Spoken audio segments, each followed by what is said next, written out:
All right, how many feature stories did you do you think? We figured it up one day. I didn't think I did near that many. At Channel 31, I did on average, we think, and here's some of them, Yeah. 800, somewhere in the neighborhood of 800 feature stories. From 80 or 70 I started in probably 77 to, doing them, and I quit doing them in 92 when I left. yeah. So when you, all right, very, very beginning, how'd you get the job at Way? Eric hired me as a photographer. I didn't know the first thing about nothing. I remember asking him one question. I said, how does sales work? He said, you don't need to worry about that. You don't need to worry about that. So I went from educational TV across the street, got paid once a month, brought home $283 a month. Minimum wage was $235. Eric hired me and Adrian Gibson for $250 an hour. I thought I literally had died and gone to heaven.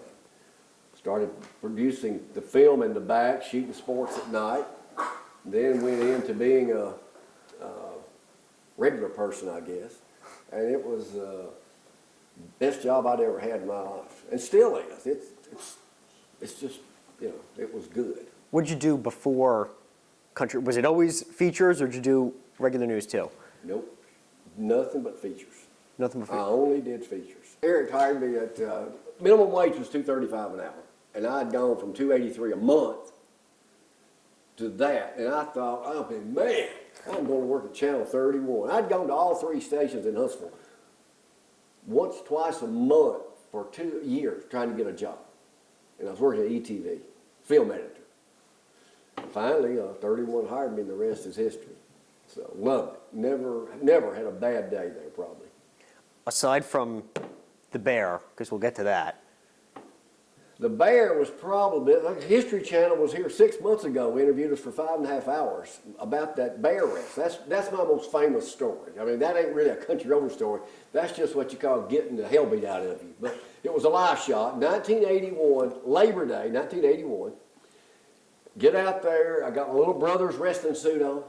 I'm going to stay away from the bear. There's no way I'd say he's going to do what it did. I had a robe on. The guy, they were professionals, had him on a log chain. When I was interviewing the guy, Larry Truesdale, I put my hand down on his nose, I'm holding a mic. The thing literally, Luke, left paw, throws my feet out from under me. I jump up, jerk that robe off. That thing body slammed me, and I'm screaming like, get this thing off me. It's got a muzzle, but it's like, I don't know, 400 or 500 pounds. I'm squirming, everybody's hollering, 500 people around the thing. I get up, my nose is bleeding right here a little bit, my ribs are bruised. Somebody said, do it again. I said, are you crazy? But you will be amazed at the people that till this day remember that dang bear wrestling. When you go to Buc-ee's or you go to wherever, everybody say you're going to wrestle them, but people say, hey, that's the guy wrestled the bear.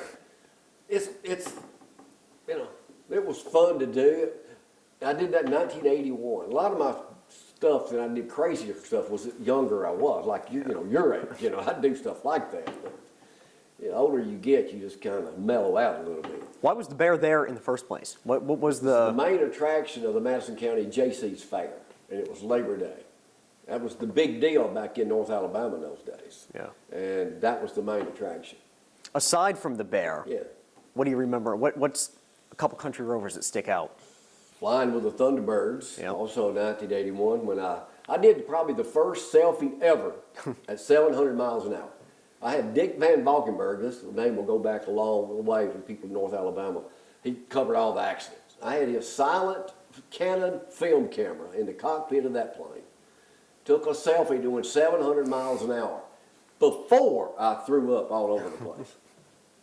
That's a true story too. So I mean, that, the chainsaw guy made noise like that is probably the most well-known country rover story altogether. But you know, I did so many of them, but they're all just, and I'm glad we did them now and I saved everything. I don't have the video of every story, because back then they just erased stuff. Yeah. Like I've got the originals over there on the wall that ran on. Well, I still run those on the local station here in Athens, exactly the way they ran on Channel 31. And this is 40 years later. And people still watch them. Yeah, I guess. I'm still running them and still have some advertisers in there. So yeah, everybody's still watching them. What makes a country rover a country rover? Feeling the story. You gotta feel it to do it. You gotta be part of it, and just let the people tell their story, show their surroundings, show the natural sound that goes with it, and how much they love being there. I did a story up in on the other side of Scottsboro, and you had to go through a creek to get to the house. And I show up, they look like Deliverance. A man and his two sons, they both got little toboggans on, they walk in. He said, I don't want to buy no television. I said, I'm not selling television, I want to put you on television. But stories like that, you'd be scared to death to go to. But Country Rover, it's just, letting people be themselves. People don't do any of that anymore. It's probably a lot harder to find nowadays. Everybody's not as sophisticated, though, as you might think. These people here, I don't even know if they had a phone. I've done stories from outhouses to dogs sucking on exhaust pipes. But people still now with Facebook, people hit you up all the time. Hey, where's that story? Why don't you go back and find that dog that did that exhaust pipe? Well, first of all, he's probably been dead. That's 35 years ago. Not only that, but the exhaust pipe got his teeth real good. But you would be amazed, Luke, the people that remember, and just as they remember some of your stories, they still remember these stories from the old days. It was good television back then. We talked about how there was no Facebook. You just would drive and find something. Find them. What were you looking for when you went? Something different. Like I told you, I'd find a lot of them out of the corner of my eye. And even now when Gloria and I ride around, I say, look, that'd make a great story. But you find people, whether plowing with a mule. I did several stories like that. That's always, because that's the way America got started. That's just old stores. But I went through newspapers to find these. And then people would call in some or send you letters. You know what a letter is. They'd write it to you. Hey, Jamie, can you go do a story here? And people let you know, or you'd be at a store. Hey, Jamie, you might want to go down the road and check this guy out. From Huleco, I saw a sign once in Huleco, and I tell my Sunday school class this, so I've been there now. I saw a little handmade sign over there that said, turn right and go straight. It's just letting people be themselves and tell their story. I went once up the road here, golly, mid-'80s, to see a cow. A man had a cow for 44 years. Got there, and the cow had died. And he said, I wish you could have seen my Mamie. That's his cow's name. He said, that cow fed us, me and my family, for 44 years. I mean, it was unbelievable. Little stories like that. Those are like, you're not in them. You don't do a stand-up in those. You just do a minute and a half and let them. But people say, a story on a dead cow? But little stories like that is what people are in. Barbecue places, a dime a dozen, old churches, stuff like that. And some of those places are still there, and they're worth going back to. But are people interested in seeing them? I'd still believe they are. But yeah, a Country Rover, just letting people be themselves and tell their story. What about way too early? Well, way too early is something we started in 1990. Became the most popular thing. Nobody did morning TV back then. Grady Reeves was the only thing on. And we came on and did it, but we did it differently. We did it in an entertaining fashion.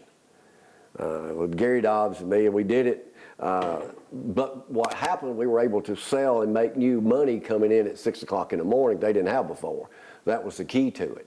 And then the longer I did it for 2 years, I wanted to do something more. I wanted to do my own thing. So I did Flea TV. So I was on in the morning 7 days a week on Channel 31 to start with, plus doing the Country Rover at night and doing sales. But I wanted my own thing. So that's why we kind of had a difference of opinion when my contract was up. And so then I did my own thing. And I drove back and forth to Florence 15 months every morning at 4 o'clock to do a live show at 6 a.m. on what is now Channel 15. That wasn't even on in Huntsville then. So, and then I did a show on 48 for a little while. But back then, though, there was only really 2 stations in Huntsville. Nobody. If you were on TV back when I was doing the Country Rover in the 70s and 80s, everybody knew you. Everybody knew you. And newscast was only on at 6 and 10. And still to this day, people tell me, you used to come on at 6:25. The family used to gather to see where you went, to see what you had on. Was doing a Country Rover story every day easy? No. Was it enjoyable? Yes. Were there some days you'd go out and go, uh-oh, and have to pull something out of you? There were a lot that of day? days I would wait till the last moment to do something. I saw one run the other morning. I think it was New Year's Eve or something. I'm riding around, I go through Ditto Landing. It's like 10 degrees. See two guys fishing out in the water, standing there. One of them was a teacher, and the other one worked for the school system. Had a little fire going, but it made for some great video with ice and rack focus onto them fishing. But yeah, I waited. When you do features, you wait till the last minute to do one. I would. And then, the hard part for me was writing the intro that the anchor was read to tell what I was doing that night. But you always try to get a laughter out of somebody at the end. When Heather and Don would read it at the end, they'd come back because I'd done something stupid in the ending. You couldn't do that every time, but a lot of times you could. And that's what made people remember them. But TV was different back then because you were on TV back then and only 2 or 3 stations, everybody knew you. Everybody knew you.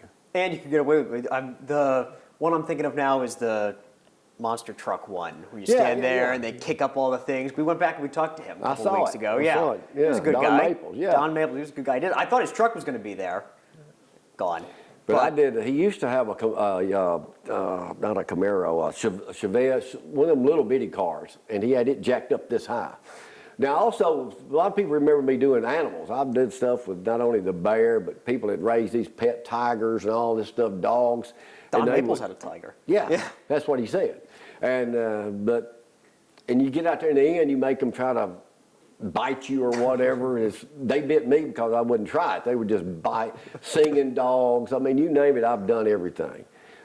Jackasses. I had one guy in Tennessee had the largest jackasses in the world, valued at about $100,000, $200,000 each. They were huge. But here was his comment. I never forget somebody's comment.